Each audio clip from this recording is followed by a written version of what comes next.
तच्चोरमराणियुः अर्थकामस्तयोरास्तन्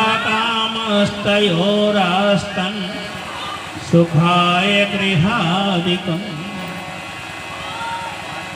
आत्मदेवः धर्ममार्गे ताभ्यां नीतं तथापि च न पुत्रो नापि वा पुत्री ततश्चितान्तुरो भृशम्। कहा आत्मदेव नाम का एक ब्राह्मण था जिसकी पत्नी का नाम धुंधली था। उसके घर में बच्चों का जन्म नहीं हो रहा। पत्नी बड़ी व्याकुल हुई। बच्चों के बिना कुल की परंपरा कैसे चलेगी, नाम कैसे चलेगा, वंश का यश कैसे विस्तृत होगा। और पत्नी के परेशान करने पर आत्मदेव नाम का ब्राह्मण जाकर के तुंगभद्रा नदी के किनारे बैठ गए। एक योगी यति धर्मात्मा महापुरुष सन्यासी उसी रास्ते से निकल रहे थे। ब्राह्मण तुंगभद्रा नदी के किनारे बैठा रो रहा। रुदन की आवाज सुनी, थोड़ा निकट गए। सोचा कोई ब्राह्मण लग रहा है, मस्तक पर चंदन है, पीले कपड़े हैं, जरूर कोई ज्ञान वैराग्य की बात होगी। लेकिन ऐसा नहीं हुआ। जब हमारे वो महाराज जी योगी सन्यासी यति के रूप में उस ब्राह्मण देवता के निकट पहुंचे, कहा महाराज आपके आंखों से अश्रु की धारा निरंतर बह रही है,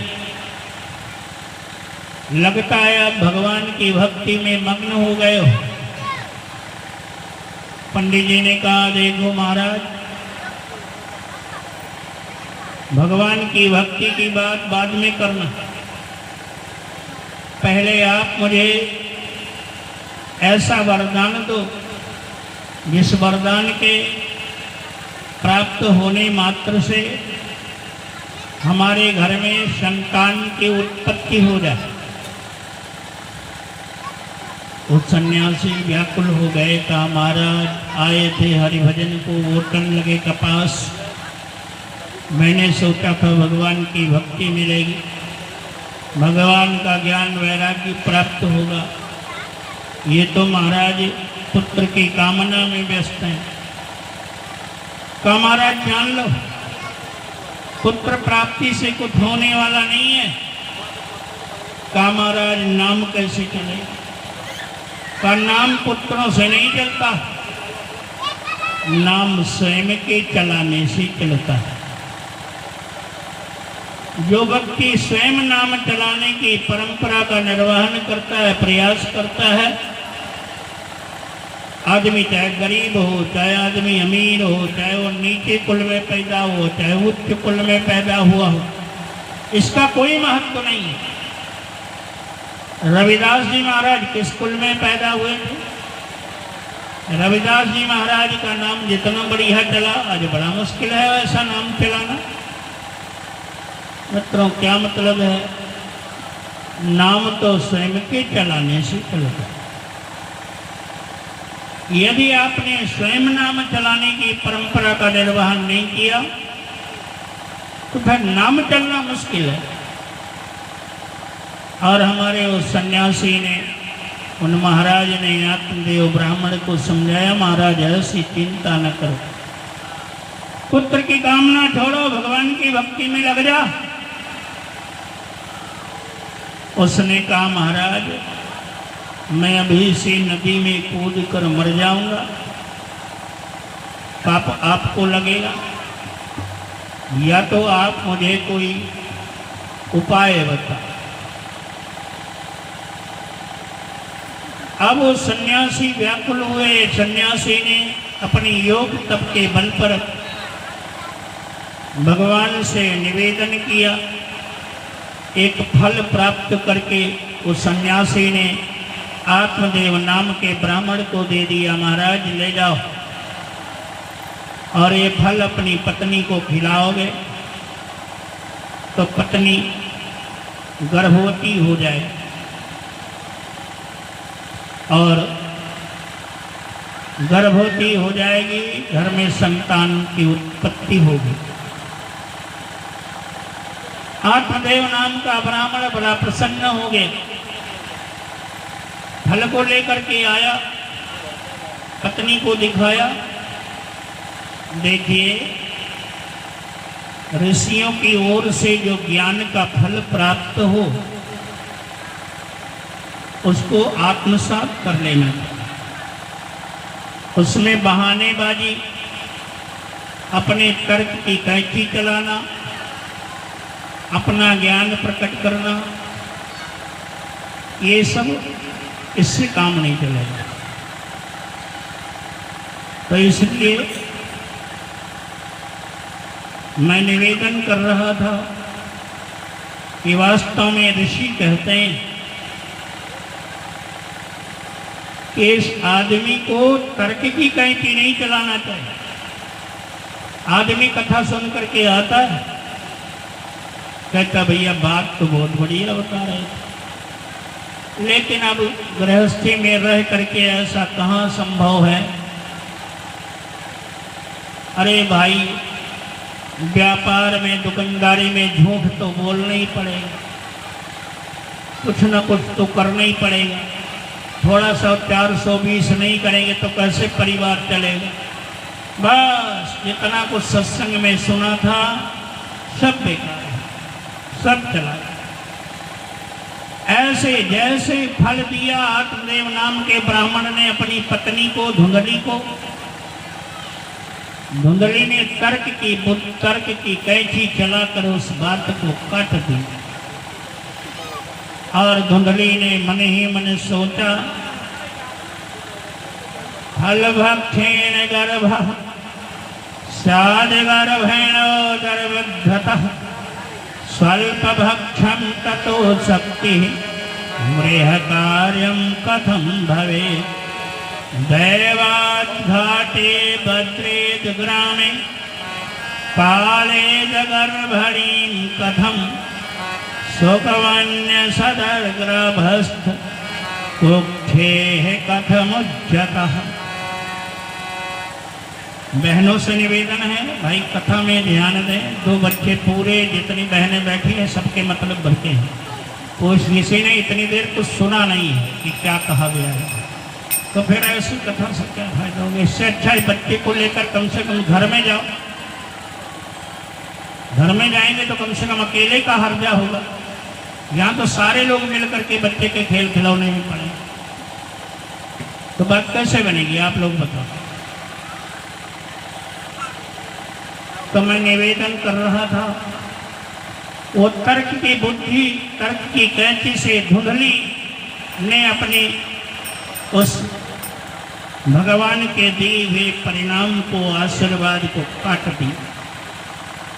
देखिए, धुंधला दिखना बड़ा खराब होता है। बिल्कुल ना दिखे तो अच्छी बात, और कहीं धुंधला दिखा तो सांप को रस्सी भी मान सकते हो, रस्सी को सांप भी मान सकते हो। अब रस्सी को सांप मान लिया तो दिक्कत, आगे जाओगे नहीं, रास्ता बाधित हो। और कहीं रस्सी को और सांप को रस्सी मान लिया तो दिक्कत।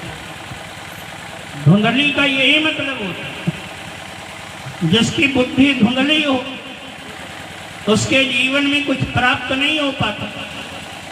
आज हर आदमी धुंधले भावना से काम करता है, भैया पूजा में जाएंगे लेकिन पता नहीं फायदा होगा कि नहीं होगा, पता नहीं कामना पूरी होगी कि नहीं होगी, पता नहीं मकान बनेगा कि नहीं बनेगा, पता नहीं बिटिया की शादी होगी कि नहीं होगी, पता नहीं रुपया मिलेगा कि नहीं। ऐसा कुछ नहीं मेरे भाई, धुंधला दिखने से कुछ होता हुआ था नहीं है।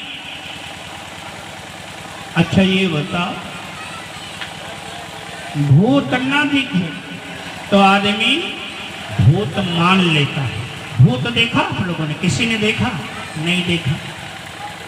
और लकड़ी का इतना बड़ा कोई ठूठा मिल जाए, सामने दिख रहा है, अंधियारी रात है, अब देखा नहीं आपने भूत, लेकिन अब मान लिया भूत है। तो जिस प्रकार तुम भूत मान लेते हो उस प्रकार भगवान भी मानो। अब भगवान नहीं मान पाता है, भूत बड़ी जल्दी मान लेता है। तबीयत खराब हो जाती है, दस्त आने लगते हैं, आदमी दुनिया का झाड़ फूंक, दुनिया के पैसे लूटना, सारा काम प्रारंभ।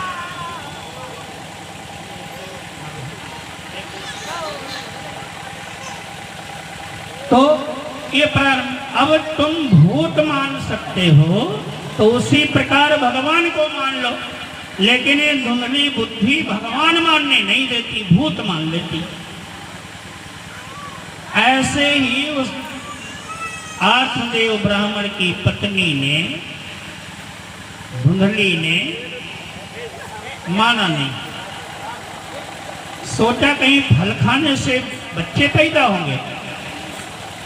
तब तक पड़ोसिन आ गई। पड़ोसिन ने भी अपनी तर्क के कैंची चला दिया और कहा, अरे बहन जी, फल खाने से बच्चे कहाँ पैदा हो जाएंगे? और न मानो तो गाय भी मान है, गैया को फल खिला दो, देख लो। और धुंधली ने क्या काम किया मित्रों? भगवान का दिया हुआ आशीर्वाद का फल स्वयं नहीं खाया, ऋषियों का दिया हुआ आशीर्वाद का फल स्वयं नहीं खाया, गैया को खिला दी। धुंधली की बहन गर्भवती थी। एक दिन मौका पाकर के आई, सोचा बहन को कोई पुत्र नहीं है और मेरे पुत्र को यदि पुत्र मान लेगी तो मेरा पुत्र पूरी संपत्ति का मालिक बन जाएगा। इस घाट से आई और उसने जब आकर के हाल चाल पूछा तो धुंधली ने पूरी बात बताई। उसकी बहन ने कहा, वारे बहन, अरे फल खाने से कहीं बच्चे होंगे, कोई बात नहीं, आपने फल गैया को खिला दिया, ठीक है, मैं गर्भवती हूँ, आप थोड़े दिन गर्भ धारण करने का नाटक बनाओ, मैं कुछ दिनों के बाद जब मेरा बच्चा पैदा होगा मैं लाके आपकी गोदी में डाल दूंगी और फिर आप मेरे बालक को अपना बालक मान लेना। बहन तैयार हो गई, धुंधली तैयार हो गई और कुछ दिनों के बाद उसकी बहन को बालक का जन्म हुआ। उसने ला करके अपने पुत्र को अपनी बहन की गोदी में डाल दिया। बहन की गोदी में डाल दिया। देवाज घाटे भद्रेत ग्रामे पालेत गर्भणी कथम सुखवन्निषेद गर्भस्थम कुक्षे कथा मृत्सेत प्रसूतो दारुणं दुःखं सुकुमारे कथं सहे तर्चयेता गतो गर्भस्तथा में मरणं भवेत्। और इस प्रकार फिर धीरे धीरे करके जब ऐसी परिस्थिति बनी, धुंधली की बहन ने अपने बेटे को सौंप दिया। अपने बेटे को गोला तमाशा लगने लगे। घर में बढ़िया प्रसन्नता की लहर तोड़ गई, बढ़िया उत्सव मनाया गया। नगर में हाहाकार मच गया। भाई आत्मदेव के यहाँ पुत्र का जन्म हुआ है। नामकरण की बारी आई। आत्मदेव ब्राह्मण ने कहा नाम मैं रखूंगा। तो धुंधली ने कहा अच्छा, बच्चा हमने पैदा किया है, नाम तुम रखोगे। काहे नाम रखोगे? मैं नाम रखूंगी। और उसने कहा मेरा नाम धुंधली है तो मेरे बालक का नाम धुंधकारी है। उसने अपने बालक का नाम धुंधकारी रख दी। और मित्रों धुंधकारी दिन दूना रात चौगुना धीरे धीरे बढ़ने लगा और ज्यों-ज्यों वृद्धि को प्राप्त होने लगा धुंधकारी, गैया के गर्भ से भी एक सुंदर बालक का जन्म हुआ जिसके कान गाय के कान के समान थे और उस बालक का नाम पंडित जी ने गोकर्ण रख दिया। गोकर्ण और धुंधकारी दोनों एक ही घर में भाई भाई की तरीके से रहने लगे, लेकिन गोकर्ण जो है वो बड़ा ज्ञानी हुआ और धुंधकारी महाखल हुआ, महाराक्षस हुआ। क्रियत काले न तौ जातौ तरुणो तनया बुभौ गोकर्ण पंडितो ज्ञानी धुंधकारी महाखलः न ज्ञातं गृहस्थस्य तो ज्ञानाप विधियो गतः गोकर्णं संसुतं दृष्ट्वा गोकर्णं चाकरोत्। आज लोग पंडित की भावना ये मान लेते हैं जो पंडित के घर में पैदा हो जाए वो पंडित है। अच्छा तो जरा बताओ, डॉक्टर के घर में कोई पैदा हो जाए, मामा बताना, डॉक्टर के घर में कोई पैदा हो जाए तो डॉक्टर हो जाएगा?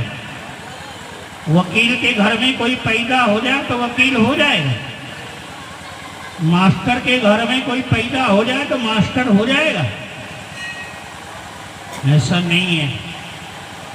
पहले डिग्री प्राप्त करनी पड़ेगी, डिग्री प्राप्त करने के बाद किसी वकील के पास अभ्यास करना पड़ेगा, डॉक्टर के पास अभ्यास करना पड़ेगा, पक्का अभ्यास हो जाए तब ब्राह्मण कहलाने के योग्य, तब वो वकील कहलाने के योग्य होगा, तब वो डॉक्टर कहलाने के योग्य होगा। इसलिए जन्म से कोई ब्राह्मण नहीं होता, जन्मते जायते शूद्रा संस्कार दुजोच्यते। गाय का बालक था गोकर्ण, लेकिन भागवत पुराण में लिखा है क्रियत कालेन तौ जातो तरुणो तनया बुभौ गोकर्ण पंडितो ज्ञानी धुंधकारी महाखला। गोकर्ण पंडित और ज्ञानी हुआ। क्या मतलब है? गाय के गर्भ से जन्म हुआ, लेकिन गोकर्ण पंडित और ज्ञानी हुआ। धुंधकारी महाखला, धुंधकारी राक्षस हो गया, धुंधकारी राक्षस हो गया। और जब गोकर्ण जी महाराज की पटी नहीं, भाई भाई में तनाव, ईर्ष्या द्वेष वैमनस्य मकड़जाल, आपस में तनाव, तो एक दिन गोकर्ण जी महाराज ने कहा कि भैया, धुंधकारी ने कहा बोलो।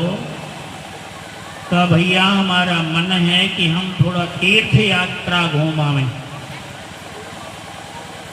धुंधकारी ने कहा हाँ हाँ जाओ जाओ जाओ, तीर्थ यात्रा घूम के आओ। गोकर्ण जी महाराज तीर्थ यात्रा पर चल पड़े और उनके जाने के बाद गोकर्ण जी महाराज जब तीर्थ यात्रा पर चल पड़े, तीर्थ यात्रा में जाने के बाद हुआ ये कि अब धुंधकारी और अपने मन का हो गया, धुंधकारी अपने मन का हो गया। रात दिन दुराचार, अनाचार, चोरी, बेईमानी, छल कपट में पूरा जीवन लगाने लगते। और एक बात जान लीजिए, कहा गया है पूत कपूत तो का धन संचय, पूत सपूत तो का धन संचय। पुत्र अगर को पुत्र निकल गया है तो धन कमाने की कोई जरूरत नहीं है। चाहे जितना धन कमाओगे सब बंटाधार कर देगा। तब समापन कर देगा, परेशान हो जाओगे। और पूत सपूत तो का धन संचय, पुत्र अगर सुपुत्र निकल गया है, आपके घर में गरीबी है, आपके घर में पैसे नहीं हैं, कोई सुंदर कपड़े नहीं हैं, और कहीं आपसे कोई मिला और कहा भैया जयराम, जयराम भैया जयराम, और भैया अरे कुछ पूछो नहीं भैया, आज तो मैं बड़ा खुश हूँ। अभी मैं बाजार गया था, बाजार में आपके भैया की चर्चा हो रही थी, आपके भैया इतने अच्छे अच्छे काम करते हैं। और मैंने पूछा भाई किसके यहाँ रहते हैं, लोगों ने बताया आपका बेटा है। अरे भैया आप तो बड़े भाग्यवान हैं। मित्रों, आपको लगेगा मुझसे बड़ा आदमी धरती पर कोई नहीं है, मुझसे बड़ा आदमी इस धरती पर कोई नहीं है। यदि बालक संस्कार युक्त हो तो माता पिता को जीते जागते स्वर्ग सुख का आनंद, कल्याण की भावना, मंगल का वातावरण पूरे जीवन बना रहता है। और यदि कहीं पुत्र को संस्कारी निकल गया, कुपूत निकल गया, तो मित्रों माता पिता को बड़ा कष्ट होता है। जब बदनामी मिलती है, जब चारों तरफ से अपमान के घूंट पीने पड़ते हैं, तो जहर की पुड़िया भी ढूंढे नहीं मिलती। जब चारों तरफ से स्थिति बेसुध होने लगी, हमारे आठदेव नाम के ब्राह्मण को बड़ा दुख हुआ और उसी तुंगभद्रा नदी के किनारे जा करके फिर मरने की नीयत से बैठ गए। एक दिन वो था कि पुत्र की कामना के साथ डूबने जा रहा था, आज पुत्र से व्याकुल होकर के डूबने गया है। एक दिन पुत्र के लिए गया था डूबने, और एक दिन उसी पुत्र के दुख से अपमान के घूंट पी करके डूबने गए। गोकर्ण जी महाराज घूमते हुए आ गए, डूबने जा ही रहा था। पिताजी पिताजी, पिताजी की चरणों को प्रणाम किया और कहा देहस्मिन् समाधर्मासुरोधरे ये भीमित त्यज्यतं जाया सुतादिशो सदा ममता विमुच्य अस्यानिशं जगदिदं जडभङ्गनिष्ठं वैराग्यरागरसिको भवभक्तिनिष्ठं धर्मं भजस्तं सततं त्यज्य लोकधर्मान् सेवस्व साधपुरुषं जाहि काम तृष्णाम। पिताजी आप शरीर का परित्याग करने क्यों जा रहे हो? ये दो रस्सियां आत्मा को दुख देने वाली हैं, एक तो ममता, एक अहिंगता। अतिशयोक्त प्रेम हो जाए तो दुख, अहंकार हो जाए तो दुख। ये दो ही चीजों से दुख होता है, इन्हीं दोनों चीजों से दुख होता है। जब तो पदाधिकारी कहूं भाई सुनत नहीं दिखानी। आकाश भैया तुम सुबह कौन काम कर, कौन व्यवस्था संभाले, बैठ जाओ कहीं तुम हो रहे सबके काने में दो शब्द पड़ गई हैं तो हमको तो नहीं लगा था कौन खराब हो जाए। तुम्हारे कमेटी को मनई अक्को कहूँ दिखा तो नहीं, सब बतुआ सब पंचायत। हाँ जाओ बोले अज्ञ भगवान की जय, वेद भगवान की जय। जाओ भैया बड़ा काम है, जाओ काम सब निपटाओ। तो मैं निवेदन कर रहा था कि पूत यदि सुपुत्र हो जाए तो बात बनती। गोकर्ण जी महाराज ने अपने पिताजी को समझाया, महाराज आत्महत्या न करो, खेती जल पावत गगन समीरा, खेती जल पावत गगन समीरा, खेती जल पावत गगन समीरा, खेती जल पावत गगन समीरा,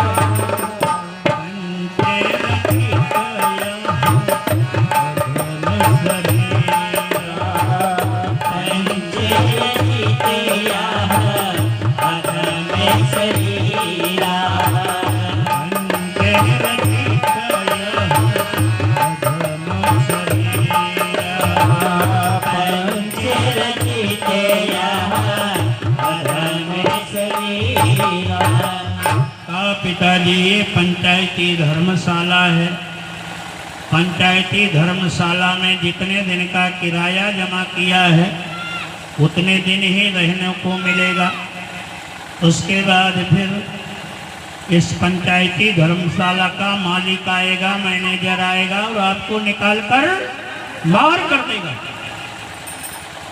इसलिए अब हित माने पृथ्वी, जल माने पानी, पावक माने अग्नि, गगन माने आकाश, समीर माने हम, इन 5 तत्वों के पिंजरे से जीवात्मा रूपी पक्षी को समय से पहले उड़ने मत दो, और नहीं तो बड़ा पाप लगेगा। अहंकार और ममता की 2 रस्सियां तोड़ दो पिताजी, बस बात बन जाए। शरीर का अहंकार, पुत्र से ममता, ममता अनावश्यक पुत्र से हो जाए, पत्नी से हो जाए, पिता से हो जाए, माँ से हो जाए, परिवार से हो जाए तो बंधन।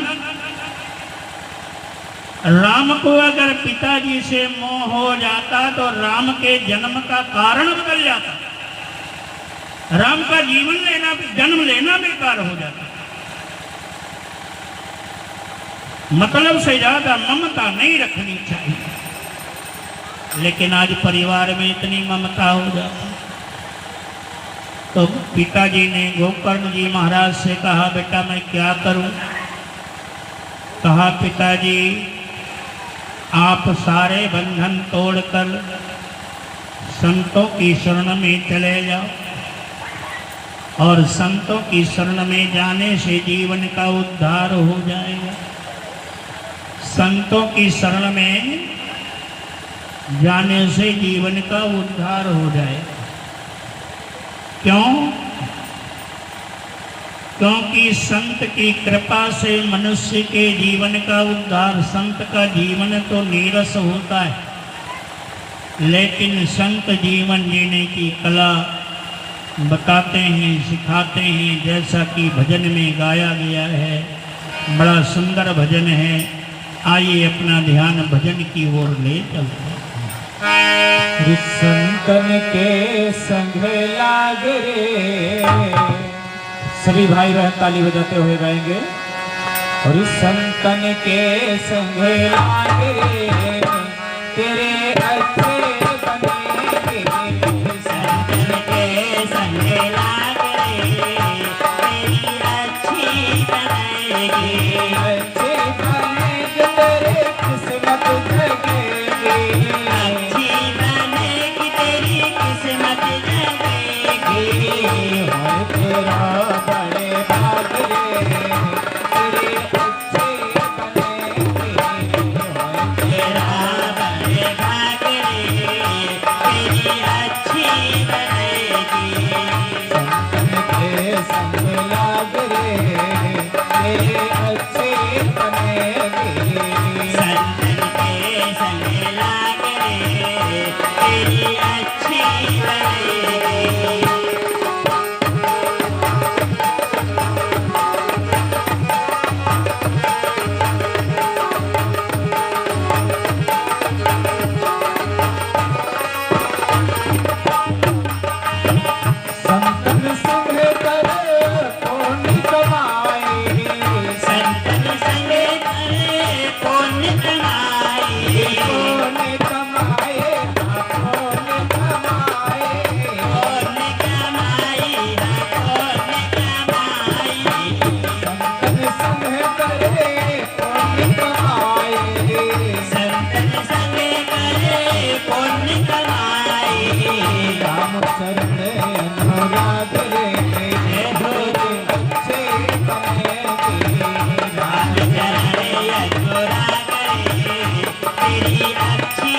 बनेगी। संतन के संग लाग रे तेरी अच्छी बनेगी। संतन के संग लाग रे तेरी अच्छी बनेगी।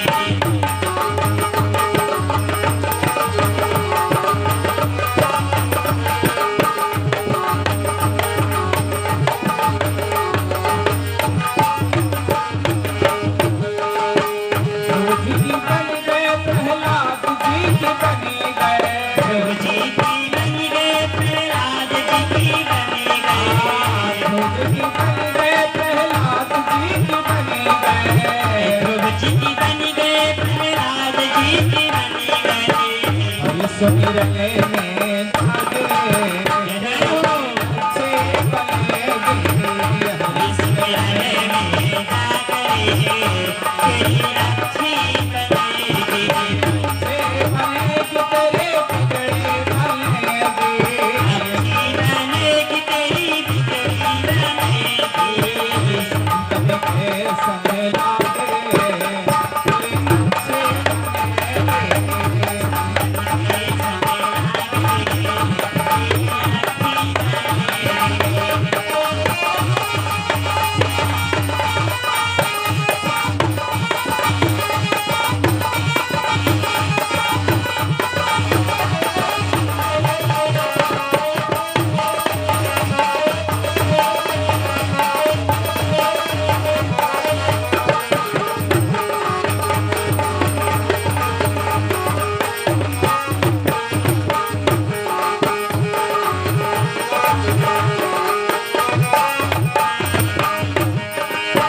दादा से तुहे हंस करेंगे।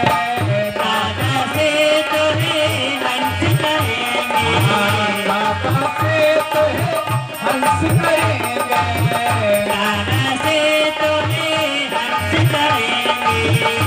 जाओगे के दाग रे जय हो अच्छे बनेगी। जय के दागरे तेरी अच्छी बनेगी। अच्छे बनेगी तेरी अच्छी बनेगी। अच्छी बनेगी तेरी अच्छी बनेगी। संतन के संग लाग रे तेरी अच्छे बनेगी।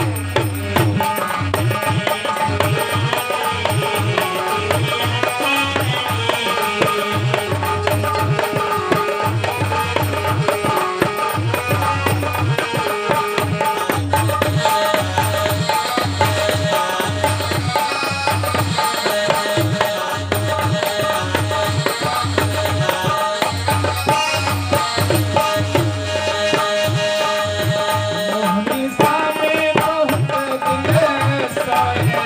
मोहनी साने बहुत दिन सोए। बहुत दिन सोए। बहुत दिन सोए। बहुत दिन सोए। बहुत दिन सोए। मोहनी सा में बहुत दिन सोए। मोहनी साने बहुत दिन सोए। जाग सके तो जाग रे जय जय अच्छे बनेगी। सके तो जागरे तेरी अच्छी बनेगी। संतन के संग लाग रे तेरे अच्छे बनेगी। संतन के संग लागरे तेरी अच्छी बनेगी।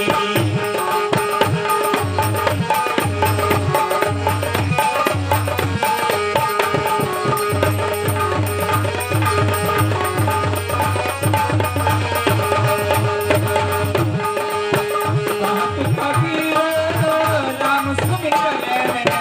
कहत कबीर राम सुमिरन में। राम सुमिरन में।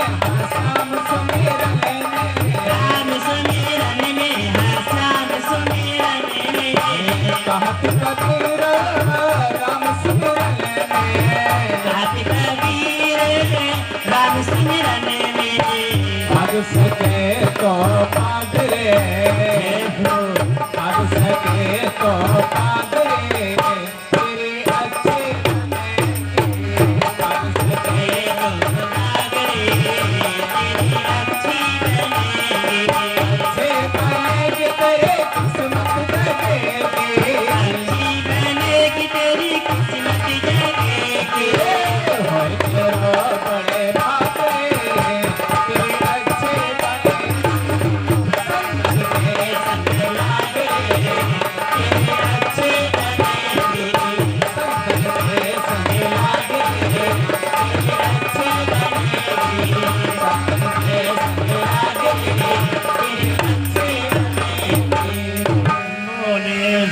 संत समाज की जय।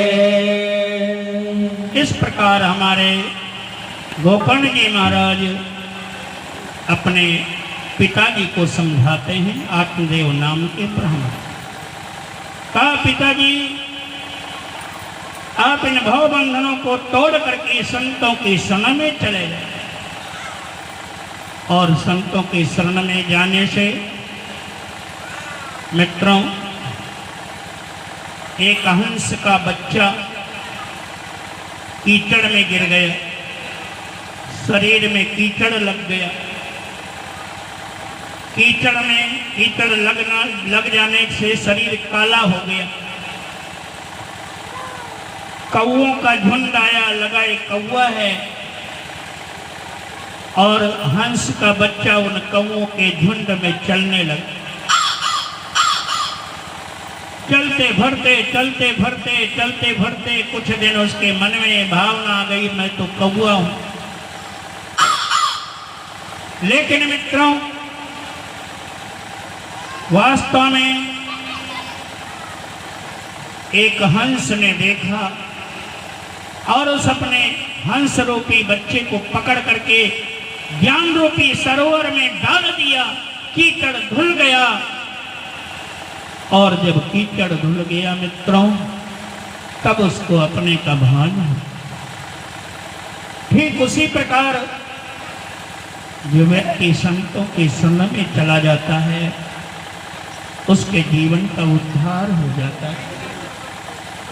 पिताजी को समझा करके हमारे गोकर्ण जी महाराज ने भेज दिया। संतों की शरण में पिताजी चले गए, और धीरे धीरे करके गोकर्ण जी महाराज भी भगवान की भक्ति में विचरते रहे। तीर्थ यात्रा पर अकेला हो गया धुंधकारी। रात दिन लूट पाट बेईमानी मक्कारी करके पूरा धन लाता। शराबखोरी में पूरा धन नष्ट कर दिया। चोरी का धन भी ज्यादा चलता नहीं है, जैसे धन आता है वैसे ही जाता है। एक दिन अपनी माँ से पैसा मांगने लगा। माँ ने कहा, बेटे सारे बर्तन तूने बेच दिए, सारे गहने बेच दिए, कुछ भी तो नहीं है। और जब ये कहा तो उसने माँ को बहुत दंडित किया। माँ व्याकुल होकर के कुएं में जा करके रात्रि के समय में अपनी जान दे देती। अब धुंधकारी बिल्कुल अकेला हो गया। 5 वेश्याओं को घर में रख लिया। कौन सी 5 वेश्याएं? 5 वेश्याओं को घर में रख लिया, और वेश्याओं को धन लूट के लाता खिलाता, ऐसो आराम शराबखोरी में पूरा जीवन निकल गया। एक दिन वेश्याओं ने सोचा, ये धन कमा के तो लाता है, मौज मस्ती तो है, लेकिन जब पकड़ा जाएगा और कहीं हमको कबूल दिया तो मुझे भी कष्ट झेलना पड़ेगा। एक दिन सोते समय 5 वेश्याओं ने उसके हाथ पांव को चारपाई से बांध दिया। छाती पर बैठ गई, और एक ने तो तपते हुए अंगारे आग के ला करके धुंधकारी के मुंह पर डाल दिया। त्राहि त्राहि करता हुआ धुंधकारी मृत्यु को प्राप्त हो।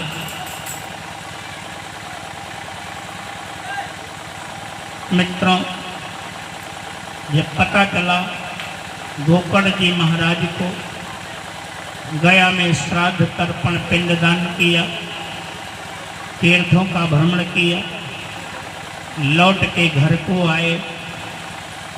जब घर को आए तो देखा घर सब सन्नाटा, कोई नहीं।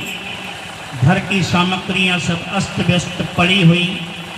थोड़ी सी सफाई किया, लेट गए, और जैसे लेटे तैसे एक बहुत बड़ा विशाल हाथी सामने। देखते ही देखते वो हाथी घोड़ा बन गया, कहीं सांप बन गया। तो गोकर्ण जी महाराज ने पूछ लिया, ततो जलो जलम कृत्वा गोकर्णस्तमुपैदयरयत् तस्य कहतं पापौस प्रोक्तम प्रमुच क्रमे। कहा भैया आप कौन हो? तो धुंधकारी ने कहा भैया अहम भ्राता त्वदीयोऽसि धुंधकारेति नामतः स्वकीयेन मदोषेण ब्रह्म त्वं नाशितं मया। कहा भैया मैं प्रेत योनि में तुम्हारा भाई धुंधकारी हूं, मुझे प्रेत की योनि प्राप्त हो गई। अहो बंधो कृपा संधो भ्रातरमाम सुमोचय गोकर्णो वचनम श्रुत्वा तस्मै वाक्यमथा ब्रवीत। कहा भैया मैंने आपके मृत्यु का जब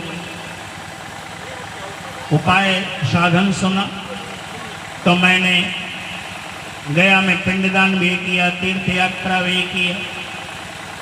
धुंधकारी ने कहा भैया आप 1000 पिंडदान करो, कुछ नहीं हुआ है, मैं प्रेत योनि में हूं, मुझे बड़ा कष्ट है। गोकर्ण बहुत परेशान हुआ। गोकर्ण जी महाराज तीर्थ यात्रा में फिर गए, ऋषियों मनीषियों से सबसे पूछा, कोई नहीं बता पाया। क्या करें, कैसे भैया की आत्मा का उद्धार हो? एक दिन स्नान ध्यान करके जल का पात्र लेकर के सूर्य भगवान की ओर मुंह करके खड़े हुए। सूर्य भगवान को सूर्यार्घ्य दान किया।